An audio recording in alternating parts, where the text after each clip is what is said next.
सोलापूर न्यूजमध्ये आपल्या सगळ्यांचं स्वागत। विधानसभा निवडणुकीच्या दृष्टीने सध्या मतदार यादी अंतिम करण्याचे काम सुरू आहे।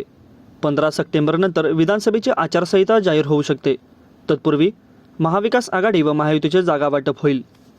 सध्या तरी सोलापूर जिल्ह्यामधून काँग्रेस, राष्ट्रवादी शरद पवार गट, भारतीय जनता पार्टी, शिवसेना उद्धव ठाकरे गट, शिवसेना शिंदे गट व तसेच इतर पक्षांकडून निवडणूक लढविण्यासाठी अनेक जण इच्छुक आहेत।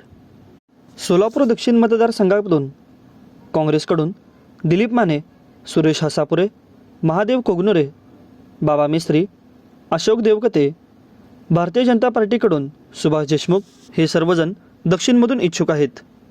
तर मध्यमधून काँग्रेसकडून चेतन नरोटे, तौफिक हत्तुरे, तर लाल बावटा संघटनेचे आडम मास्तर, MIM कडून फारुख शाब्दीन, राष्ट्रवादी शरद पवार गटाकडून तौफिक पहलवान शेख, सुधीर खरटमल, तर भारतीय जनता पार्टीकडून देवेंद्र कोटे, राम सातपुते व चंद्रकांत गुडेवार, तर शिवसेना शिंदे गटाकडून मनीष काळजे, अमोल शिंदे, शिवाजी सावंत, ज्योती वाघमारे हे सर्वजण इच्छुक आहेत।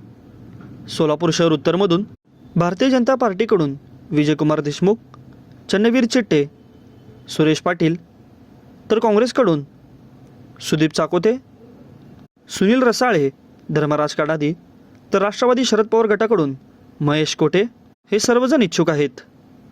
तत्पूर्वी महाविकास आघाडी व महायुतीचे जागा वाटप होईल।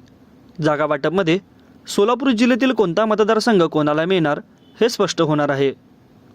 तरी महाविकास आघाडी व महायुतीचे जागा वाटप करताना सोलापूर जिल्ह्यातील मतदारसंघासंदर्भात काय निर्णय घ्यायचा याचे आव्हान त्यांना असणार आहे।